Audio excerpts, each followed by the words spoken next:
Okay, so let me ask you something. Have you ever been stuck endlessly tweaking a project? You're convinced it's just not ready yet. Well, if that sounds familiar, this one's for you. We're going to dive deep into something called the Perfectionist's Tax. Yeah, a tax you might be paying without even realizing it. We'll get into why the real secret to progress isn't about making things perfect. It's actually about hitting publish way, way before you feel ready. All right, let's jump in. Man, this quote it really hits home, doesn't it? I mean, think about it. We live in this world of perfectly curated social media feeds, and it creates this intense pressure, right? It feels like our work has to be completely flawless just to get in the game. We see everyone else's highlight reel, their polished final product, but we never see the messy, chaotic process behind it, and that sets this totally impossible standard for ourselves. So, okay, what is the real cost of chasing that impossible standard? Well, that brings us to the core idea for today. The source material we're digging into calls it the Perfectionist Tax.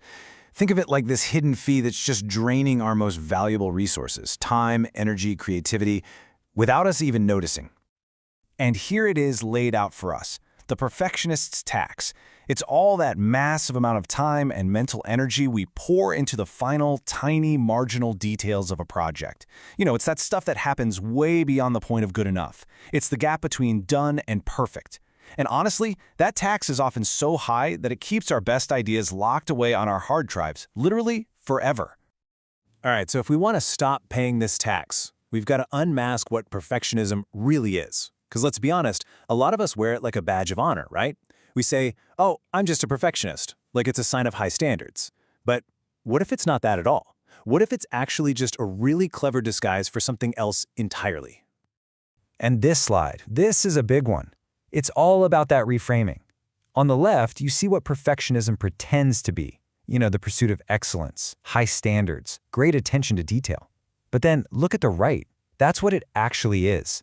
It's fear of judgment. It's a really sophisticated, fancy form of procrastination. And at its core, it's just a fear of being seen, of putting our work and ourselves out there. And this right here is such a crucial point. Quality is a volume game. Think about it. The most successful, most prolific creators out there, they're not the ones who made one single perfect thing. No way. They're the ones who survived shipping their first 50 or 100 imperfect things. They built their skill and quality through sheer volume and experience by learning out in the open. Okay, so let's break down the math behind this inefficiency. Because that cost of polish we're talking about, it isn't just a vague feeling. Nope, you can actually measure it with a classic economic principle, the law of diminishing returns. And wow, this chart just lays it all out so clearly. Check this out. Getting the first 80% of your project done, the main idea, the structure, the rough draft, that takes about 20% of your total effort. But that last 20%, that final polish, that eats up a staggering 80% of your effort. All for a tiny, and let's be real, often unnoticeable gain. Just let that number sink in for a second. 80%. That right there, that is the perfectionist's tax. The huge majority of your precious time and energy is being spent on the part of the project that delivers the absolute least value. I mean, this isn't just inefficient. It's a one-way ticket to burnout and a computer full of unfinished dreams. Okay, so we've spent a lot of time defining the problem, right? The big, scary tax. So what's the solution? What's the alternative? Well, it's a simple, incredibly powerful, and, yeah, I'll admit, kind of scary word: to ship, to send it, to post it, to publish it, to just let it go out into the world. I absolutely love this line. It is so simple and so true. You cannot A/B test a secret. Think about it. As long as your brilliant idea is just sitting there in a private folder on your laptop, you are learning exactly nothing. You have zero data. You're just operating in a total vacuum, guessing what people might think or want. You can't make progress without feedback, and you can't get feedback without shipping. So this is the new process. This is the playbook. And it is a huge shift in thinking. Step 1, just accept your limitations. Accept where you are right now. Step 2, do the scary thing and hit publish. And then, step 3, this is where the magic happens. You stop guessing and you start getting real-world data. You finally get to trade all that fear for cold, hard facts.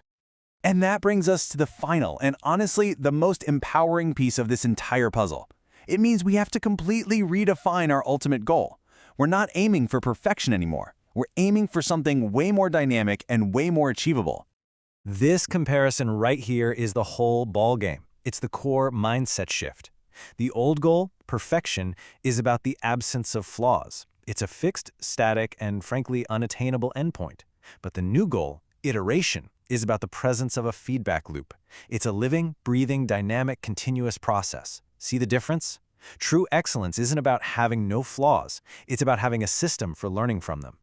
So, what's the actual payoff here? What's in it for you? Well, for starters, your imperfect work can actually help someone today. Version 1.0, with all its little quirks and flaws, is always, always better than the perfect version 0.0 that never sees the light of day. You gain real-world data, not just your own theories. And maybe the best part? You give yourself permission to just be a beta, to be a work in progress, out in the world, learning and growing. So I'm going to leave you with this one final powerful question. The next time you find yourself stuck, endlessly tweaking, just polishing for hours, I want you to pause and ask yourself this, and be really honest. Am I actually making this better right now, or am I just afraid of being seen? The answer to that question, that just might be the key that unlocks everything and finally lets you hit publish.